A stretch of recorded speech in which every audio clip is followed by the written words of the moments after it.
Good morning, everyone. Excited to be up here, but nervous also. Okay, so one of the areas that I see God's handiwork is in our dog, Grace. And our dog, Grace, is a 4-year-old Great Pyrenees. And Great Pyrenees are big, white, fluffy dogs. A full-grown male can reach about 32 inches high at the shoulder. That's half my height. And then they can also weigh up to and beyond 120 pounds. So they're really, really big dogs.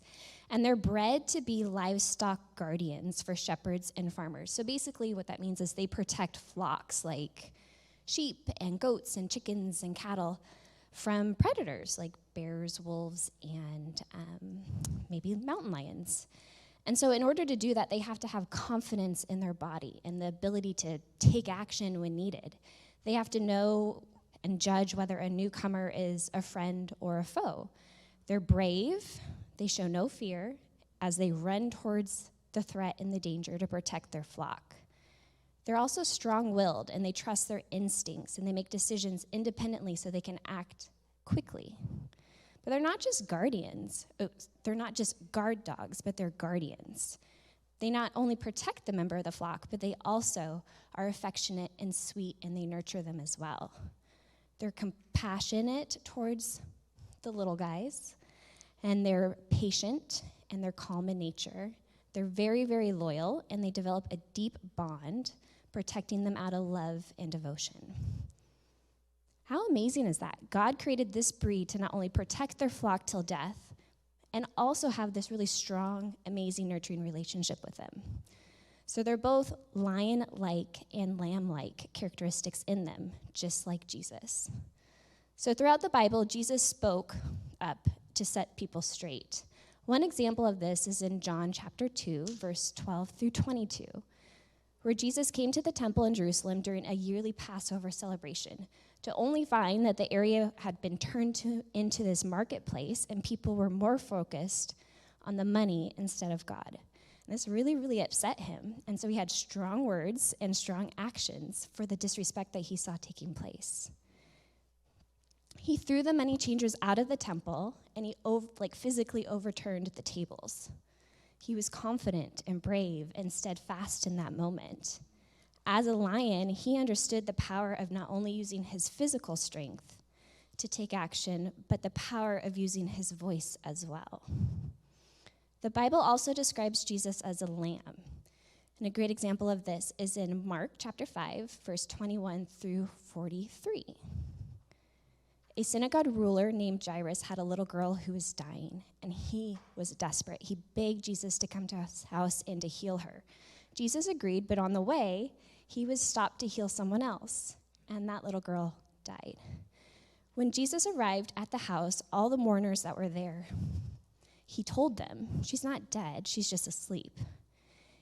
They laughed at him, but he took her dad, her mom, and the disciples that were with him, and he went into where she was.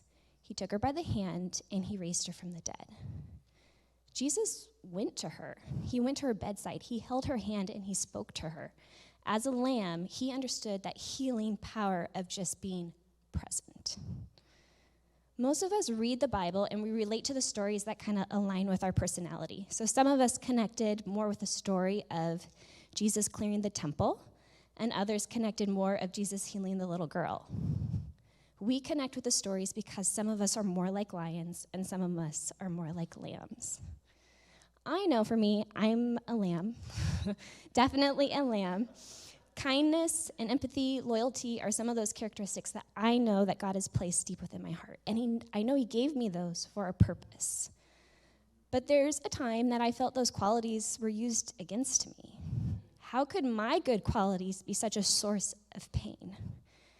And it was because I was all lion and I said that backwards. I was all lamb and no lion. Can you imagine what if a Great Pyrenees serving as a livestock guardian didn't have the lion-like characteristics? What if they weren't able to sense whether there was a difference between the predator or their flock? Maybe they recognized a predator, but instead they ran away and hid. What would happen? Or let's say the Great Pyrenees didn't have lamb-like characteristics. Everything that moved was a threat. Talk about a killing spree. Or they could roam away from the flock and remove their presence. What would happen? A Great Pyrenees would not be successful livestock guardians and wouldn't be operating in their truest form if they didn't have both lion and lamb-like characteristics. And as humans, we're very much the same. But it's really hard to admit when we're lacking in our characteristics. It's hard to say, I don't have patience with my family, or I don't have the courage to use my voice to stand up. But really, those are opportunities for growth, where we can grow in maturity and wisdom and faith, to grow into the person God has created us to be. He's created us to be both lion and lamb, to have humility, a servant's heart, compassion, and mercy, as well as to live as conquerors, as sons and daughters of the King, to love fiercely and to stand boldly. We're able to do this because it's God's design.